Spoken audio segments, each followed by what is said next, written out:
Dr. Barry, licensed psychologist, and here we talk about psychology and true crime.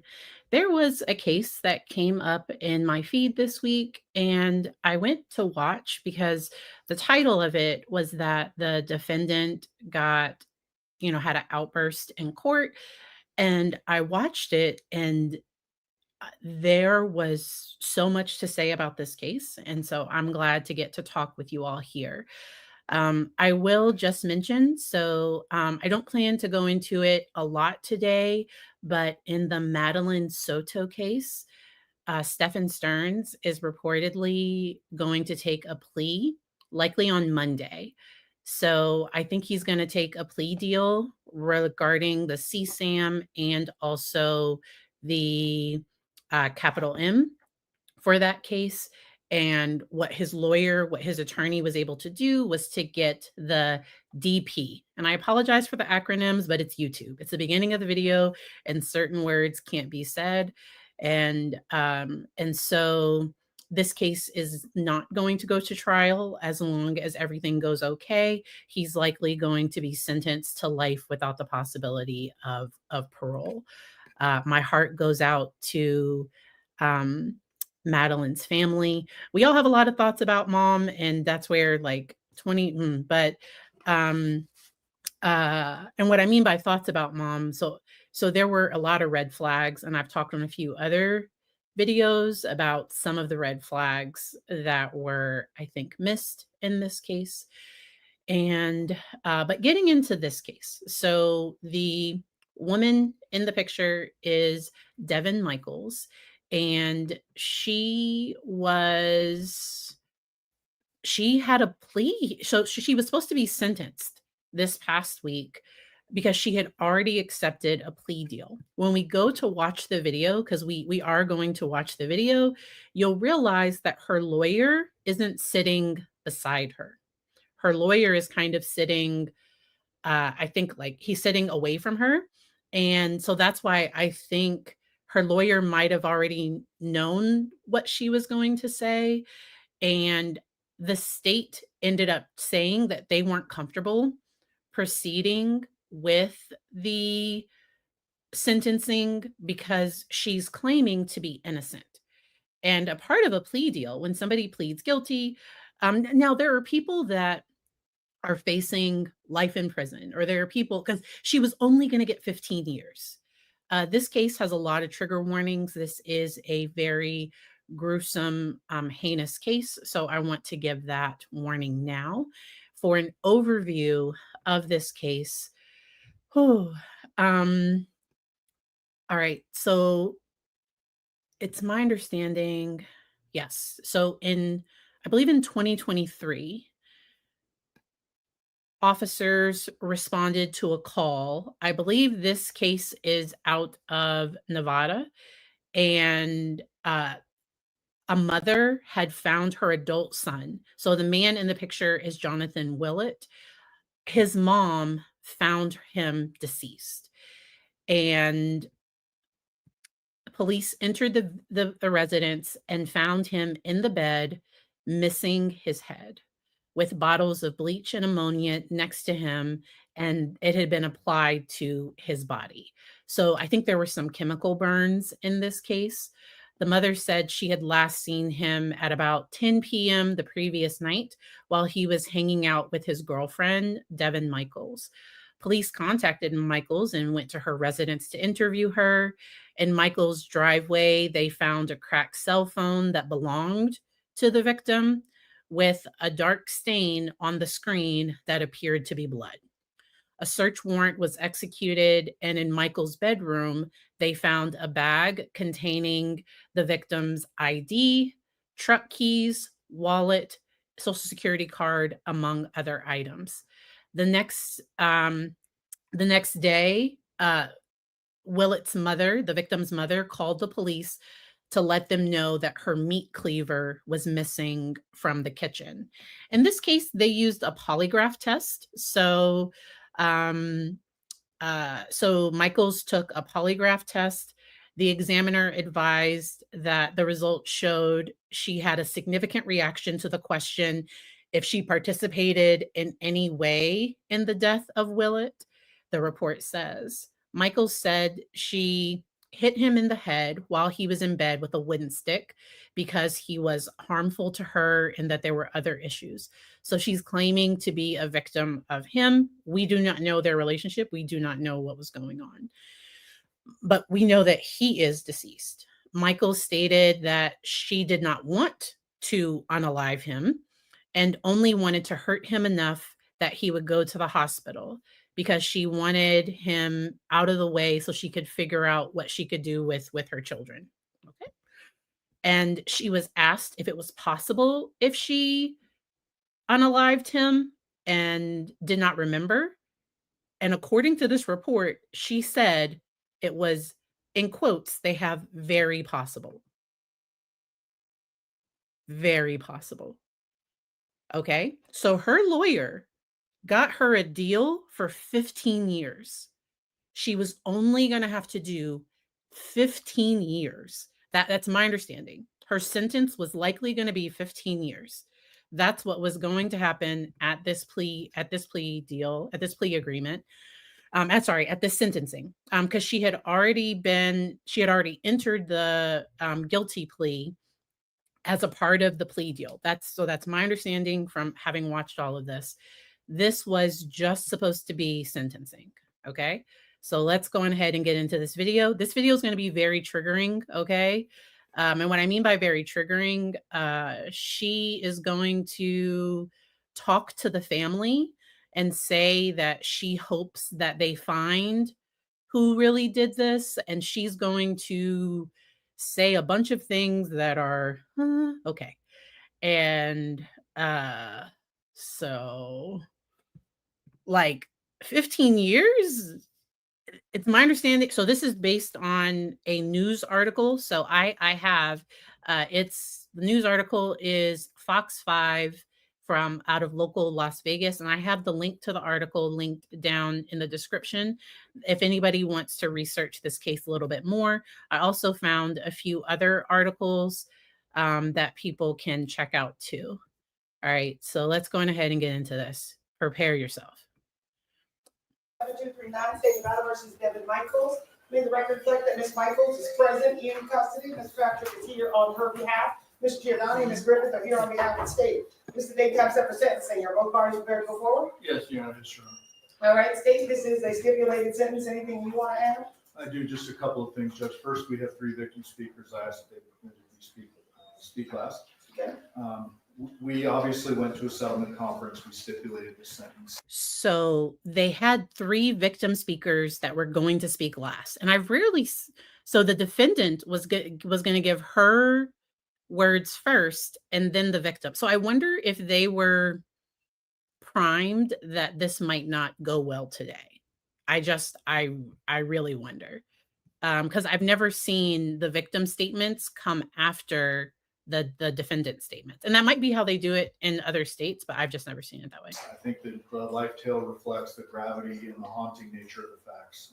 As you know, the defendant not only murdered her ex, so the details are gruesome, trigger warning, but then desecrated his body by decapitating him and putting chemicals on his body, causing it to burn. The defendant admitted to the fatal blow. She never admitted to the decapitation portion, but the evidence was overwhelming that it was obviously her who did it. Another haunting fact, and something that should be concerning, which supports the life tale, is that the defendant had a corollary child abuse case that pre-existed this. We reviewed, Ms. Griffith and I reviewed the minutes in that case, and it appears that 2 days after she murdered and decapitated her ex, she appeared in court in front of another judge in this courthouse and made representations that she was staying out of trouble, and obviously that's not true. Had that on her conscience at the time, walked right back out of the courthouse, and then ultimately was developed as our suspect and arrested. We take this case very seriously, obviously the family does as well. We believe the sentence reflects the gravity of the crime, so we will submit it. We do have some updates on CTS, which was wrong in the PSI. Correct. I calculated the credit at 455 days as of today. Okay, that sounds correct. Because I calculated it in regards to she was on probation when this event occurred. She then got that sentence imposed. She was released. And I tried. So somebody else is going to have to do a deeper dive. I tried to find what her other charges were. Space Emerald Doll, what evidence? So it's my understanding that they have blood on the phone. And also we don't know what all the evidence is because the case hasn't went to trial.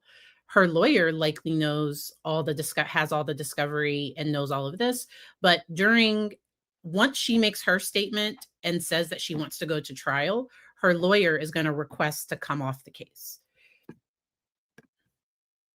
On that sentence, so she started accumulating the credit on that day, and I have it at 455 days as of today. Yes, and we also have restitution requests. We've now received documentation. Actually, I did not receive documentation. Right, we just received it this morning. Once again, her lawyer is not. So normally the defendant's lawyer would be sitting, even for like a plea, normally the lawyer would be over there with them. I think he is back at this table. I think he's at this other table. Like, yeah. Not the prosecution, not the state table, but not at the defendant's table either. We showed it to Mr. Patrick. It's supposed to be $5,000 to VOC. I have that.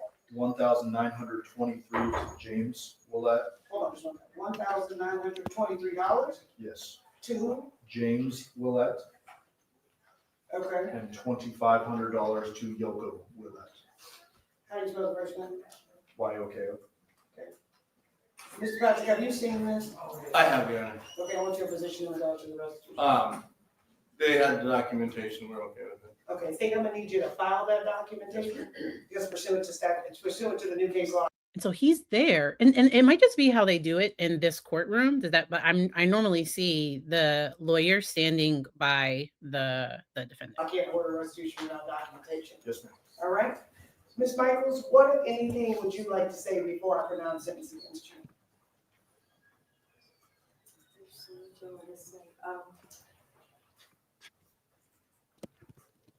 Johnathan was very special, very unique, and I know no matter what I say at this moment, I know right now no one in the family is going to believe me. I know right now no one in the family feels that I am innocent at any point, and I understand that. But I can actually prove my innocence. I actually can. And I'm not going to. So this is supposed to, once again, okay, so when she said this, I was like, oh, okay. Okay. Like when she said this, I was just like, because she's saying that she can prove her innocence, but she's here to be sentenced. So, all right. Stop fighting to prove my innocence. I have more than enough, and Johnathan deserves to have the actual person who's guilty behind bars. I was helping Johnathan. This reminded me of Sarah Boone, when Sarah Boone tried to talk about how helpful she was to George and how this reminded me of that. And then also the having his wallet, his social security card, like why she took all of those things. That's just very, very odd. And so it's my understanding they had already done the allocution portion. That part had already been done. But now at sentencing, she's already changing back to this. And so, okay. That I can show that I was trying to help him, and this I know is hurting the family, and I can see it in your faces, and I know your hearts are angry, and they should be, and I'm angry for you. So this is very different from Kohlberger's. So Brian Kohlberg, when he just said yes. So he didn't give a statement about like what happened or anything. I think off camera, or like I think he's had to talk about exactly what happened with his lawyer, but or like I'm sure all of that has had to come forward, but she's now saying I'm innocent, I didn't do it. And so the state is going to say they're going to speak up very soon, because if I was listening to this and I was the state, it would be like, wait a minute, she's saying she's innocent and she didn't do it. Let's go, because it sounds like she's going to appeal this. And often when you plead guilty, like she's giving up her right to appeal. And that's my understanding. I'm not a lawyer, but like, And this is not fair to you. This has been dragging out for almost 2 years. It's not fair to you. And it's not fair to his children. Any of them. And it's not right. It really isn't. It's not. I've seen so much that it's just terrible. The way that they manipulated and altered and deleted things is so right now it sounds like she's blaming the state. The way that they manipulated, it sounds like she's saying the state did this. wrong. They should not be able to do it, and they have. And for you to be able to look me in the eye knowing that the things are altered and You pled guilty, man. Ms. Michaels, you are not to address. Okay. And so the judge is about to reprimand her for talking to the state, because she's pretty much looking at the state saying, how dare you? I don't know, like, and so I don't know if it's a frustration. I don't like there's a lot going on here. So I think she's looking at the state, because the person that said you pled guilty, ma'am, I believe that was the prosecutor. All right. Okay. And then is she about to burst, or is she working them? So, the hard part about this is, if she wanted to take back the plea deal, she could have talked to her lawyer, and that they could have had a conversation with the state and went to trial. I'm sure her lawyer gave her the advice, if we go to trial, you are facing life in prison, because the state is going to charge you with first degree. You are facing life without the possibility of parole. And so let's keep it going. The state, you are to I'm not address me. addressing You are. the state. I You're addressing Mr. apologize. Giordani. You are going to address me. What do My you want me to apologies. say? What do you want to say to me? My apologies. I wasn't trying to address the state directly. It's just, I was told. I just told one thing after another, and I truly believed that we were going to do the right thing, and it just didn't happen. We were going to do the right thing.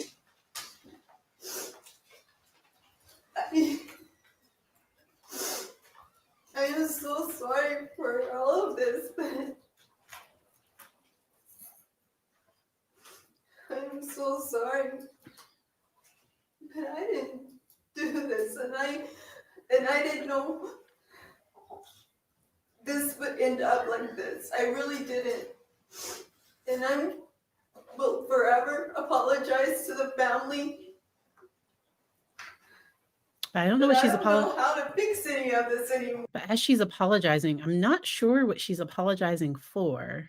It's almost like she's apologizing that she's like that the wrong person is going to jail. I don't know. This is just it was strange to watch it. More. I don't. I keep listening to what everyone tells me is the best thing to do. Just do this and it'll work out this way, and follow this advice and we'll do this.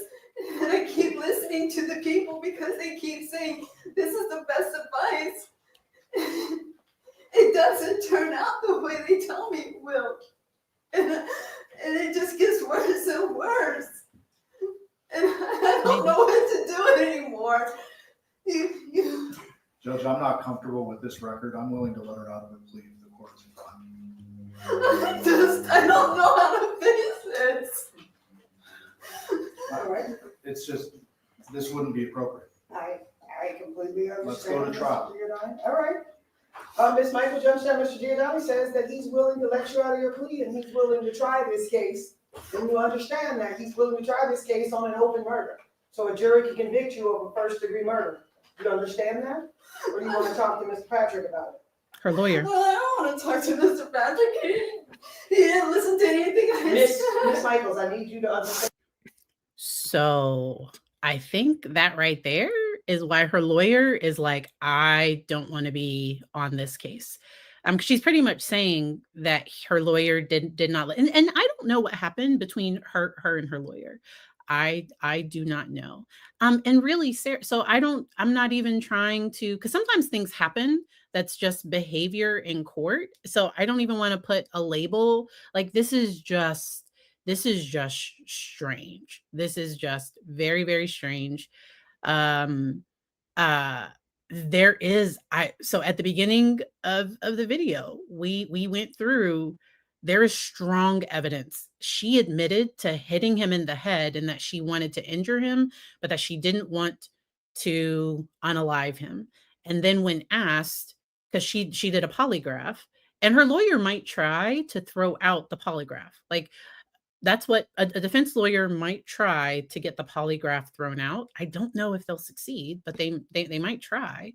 But I think during that meeting, she was asked, is it possible that you killed him and don't remember? And she said, very possible. I hope they have the polygraph recorded. I don't know if they do. I'm just, wow. And so Lisa, with this one, I will have to look. I haven't been following everything with this one. So I will, if y'all have specific questions, let me know in the actual comments and not the chat. Condo, I did not hear that Richard Allen would be moving. Remember, I'm not a lawyer. So this is in Nevada. I am not a lawyer. And so, yeah. All right, let's keep it going. What I'm saying to you and answer my question. Do you want to withdraw your plea and go to trial? Yes, please. All right, this plea is going to be withdrawn. Ms. Patrick, I need you to have some discussions with your client about. Your Honor, I've moved to withdraw at this time. This case needs to go back to the appointed counsel. Ms. I Michaels. will. So her reaction to her lawyer asking to withdraw was pretty big. And my understanding of the polygraph, so that's my understanding based on a news report. So I have not seen the evidence. But it's my understanding based on Fox 5 News is reporting is that there was a polygraph. I just tried to Google are polygraphs admissible in court. It's generally not admissible in most courts. You all are correct with that. Is it legal in Nevada? Okay. New Mexico and Massachusetts allow polygraph under specific circumstances. Nevada allows polygraph testing in limited circumstances, often with stipulations regarding the administration and agreement of both parties. So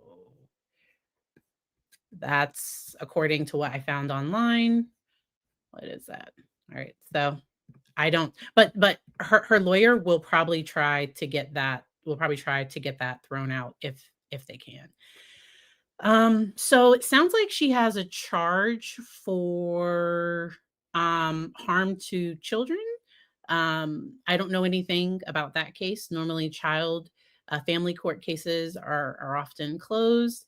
I just tried to Google to see what I could find, and I wasn't able to find much because of her reaction to this in court. There may be attention, like I think Law and Crime, Court TV, there might be people that dig a little deeper into this case.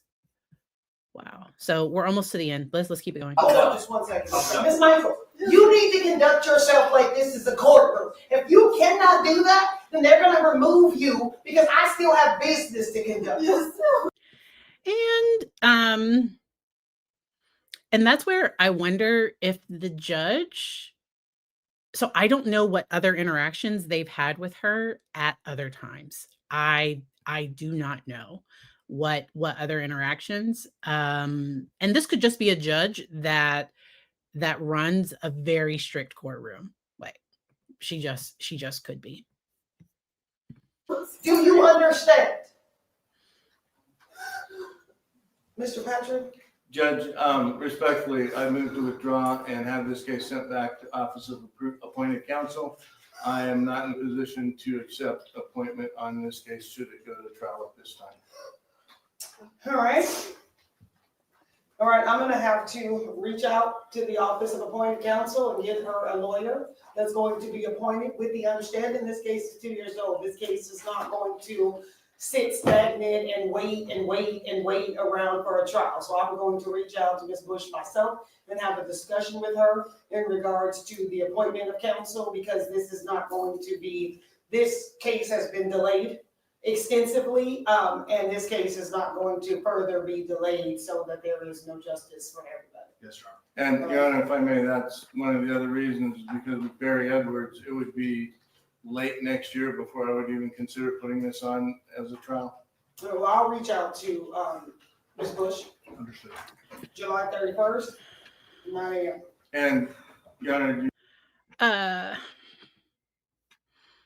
So once again, I don't, because the question is, are they fake tears or is she just emotionally kind of not in a great space? And so she seemed desperate,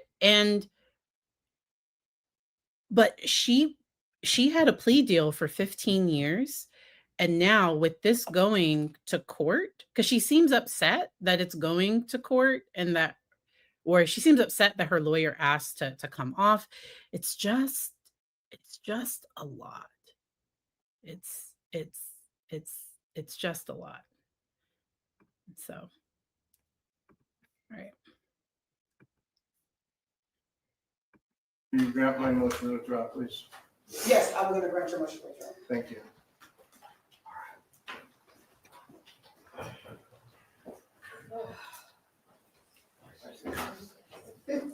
Yep.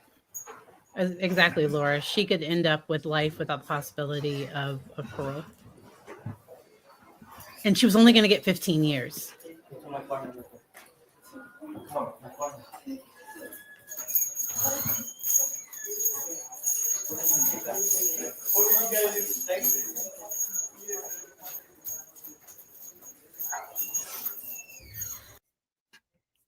Wow. My heart breaks for the family because the family was there and ready. Now, I will say, if she does feel she's innocent and if she does feel that she wants a trial, that is every person's right. Every person has the right to go to trial. Legally, people are innocent until proven guilty. It sounds like there's a lot of evidence against her. And in this case, the prosecution, the state was willing to come down to 15 years. And I wonder what else is in this case. And so that's where in the comments on the law and crime, like where I found this main video, I was like, please stream this case because I am now invested. Like I want to know more about what evidence does the state have. What defense is she going to put on? Because I think her defense is, I didn't do it, but I don't know who else would have done it. And I don't know if they found the missing meat cleaver. I don't know. I really, really don't know. This reminded me so much of Sarah Boone, so much. Where Sarah Boone and Sarah turned down. I think it was also 15 years. I think she was offered 15 years and she turned it down because she wanted not guilty. her only way she saw it being successful was not guilty. Now, I think this defendant was a little bit more emotionally reactive than we saw Sarah Boone. Because Sarah Boone, but I think it's part of her. Sarah wanted to be like, she knew the cameras were there. She like, I think she wanted to be portrayed in a certain way. She knew these were going to be on like it was gonna be on court TV, like it was gonna be streamed. And so I think Sarah did not want to have, Sarah Boone loses it with judge. Like I don't think she wanted that. This was very, very strong.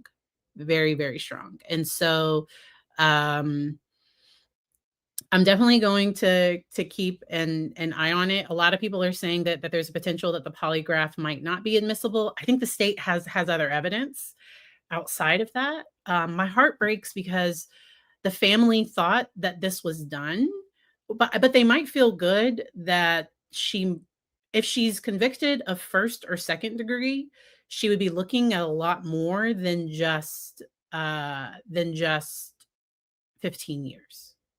So I think it was her. So the victim, I can't, no. So so in this case with Devyn Michaels, so his mother, so the victim's mother found him. Okay. So the victim, Mr. Willette, his mother found him deceased. I have not seen any of the court records in this case. I've just seen the news reportings. Because so this case has not went to trial. I think they've only had like that plea conference because I think she pled guilty. It was sometime last year, I think. Let me see if I found that. I found when she agreed to the plea agreement. Let me see if I can find that.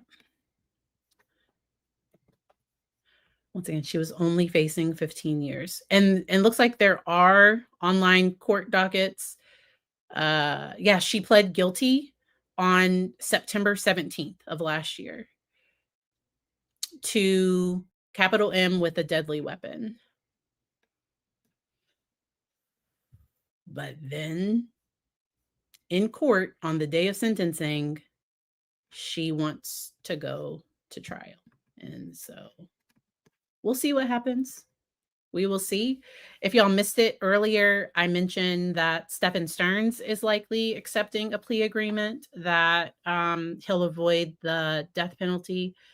There will likely not be a trial in the Madeline Soto case or in the CSAM case. It sounds like he's going to plead guilty to all of it and face life without the possibility of parole. I think they have a hearing on Monday. That's my understanding, based on some, I think it was Court TV.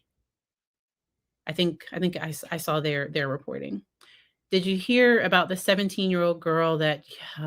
So is that the one that posted on TikTok, or is that something different? So 17-year-old girl. So I heard about the girl that was on TikTok. I thought it was just her mother, but I could be wrong. Okay.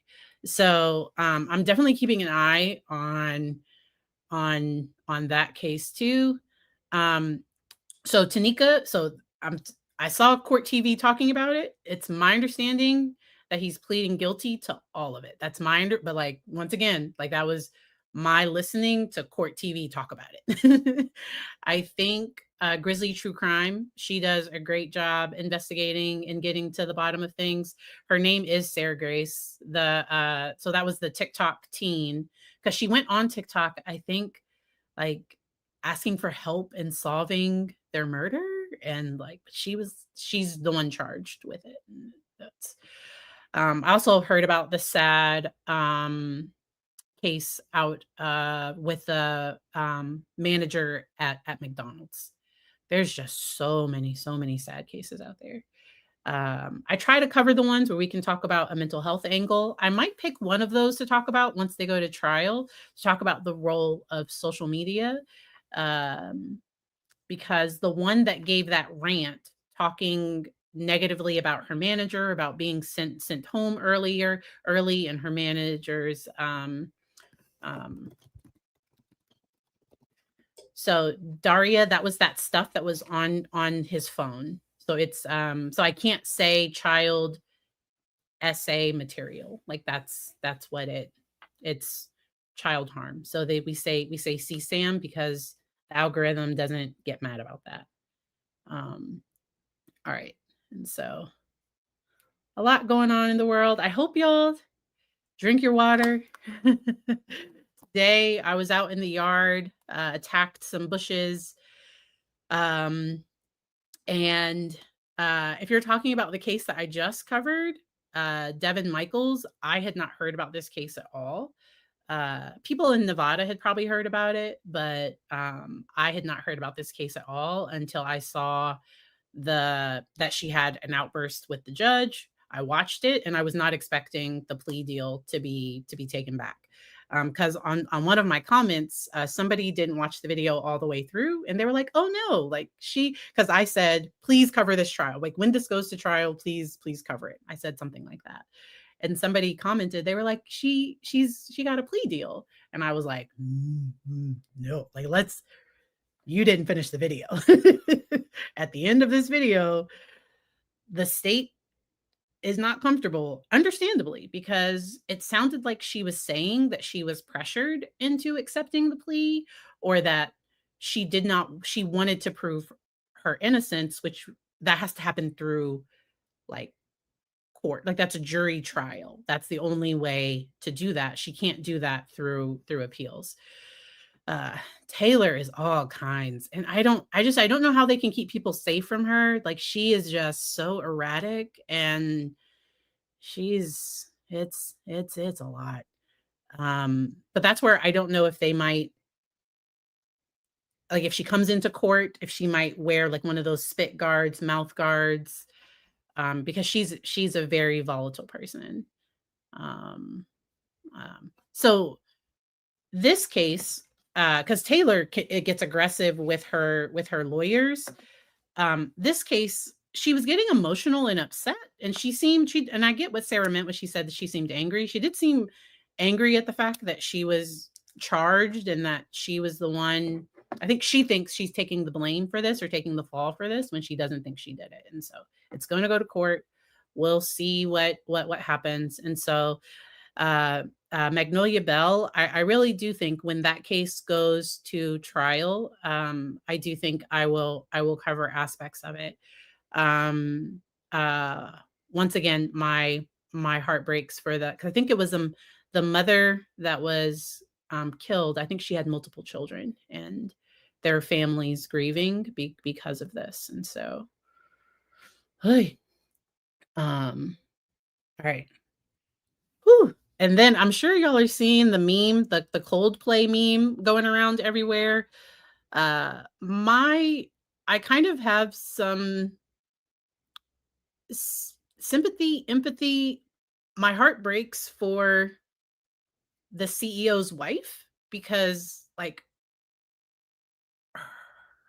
I think we can say her husband's affair, Aldi and Lidl, Frontier, like all of these companies are rickrolling like this incident using his picture, the images, and this is probably a very painful moment for her and for them. And so I have laughed at, but like, so the other side is I've seen, because Aldi, like they posted a funny one. But at the same time, I also feel very sad for the family. And because I believe the CEO and HR director, they are both on like that this incident might come back and cause some issues for their employment. Don't, like, if you're in a closed marriage, we talked about this the other day, don't have affairs. And their reaction, if they hadn't reacted, it wouldn't have went viral.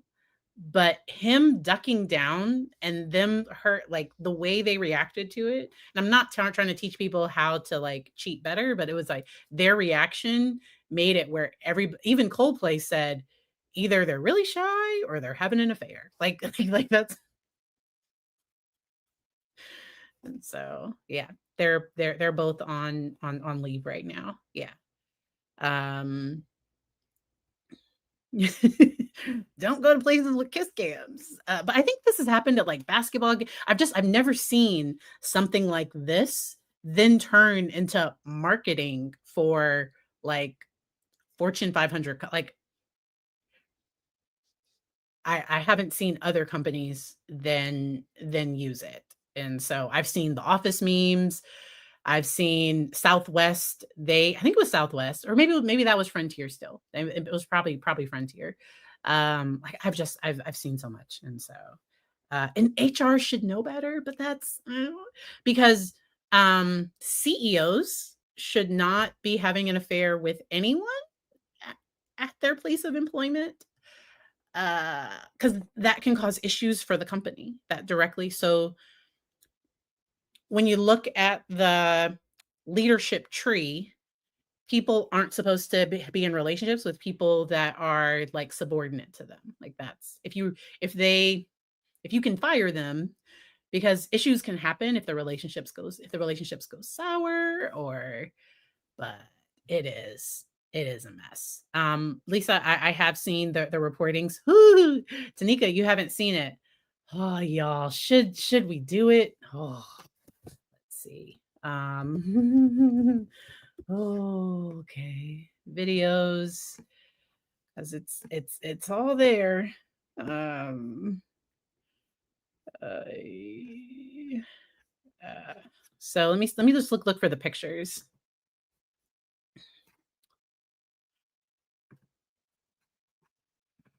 All right. All right. So I will share the pictures, Tanika. And just go to Instagram, go to some social media and type in Coldplay, and I'm sure it will come back. It will come right up. And if you're not on social media, you don't have to do that, but I'm telling you, it is definitely out there. So the kiss cam came up, and then she hid her face. He looks really scared, and he ducks down. So like, but all of this is caught on video. Somebody has probably licensed the video, so that's why I'm marked safe from being cheated on at a Coldplay concert. Like it's been a lot. And then there's a woman standing off to the side that was like, let me see, Facebook, Aldi. I thought it was, God, don't make me sign in. I don't want to sign in. I just want to see. There we go. Okay. So I will show y'all what Aldi posted, because this was the first time. All right. So other grocers, their membership fees. Let's make that big. All right. So this is when everything's fine. And then us over here with the lowest prices. Because this woman here, I don't know who she is. Nobody knows. And it's fine. But people don't be detectives on the internet. But she was just laughing, because I think everybody realized like, ooh, this is an affair. So Coldplay, he is the astronomer CEO. So Tanika, just Coldplay kiss cam, any of those things, it will come right up. Okay. All right. All right. And so I appreciate you all. Don't do crimes, be faithful to the people that you love and care about. If that's, if you have an open marriage, open relationship, do you? If you have a closed one, do them. I hope y'all have a good evening, and I will see y'all next time. Have a good one. Bye.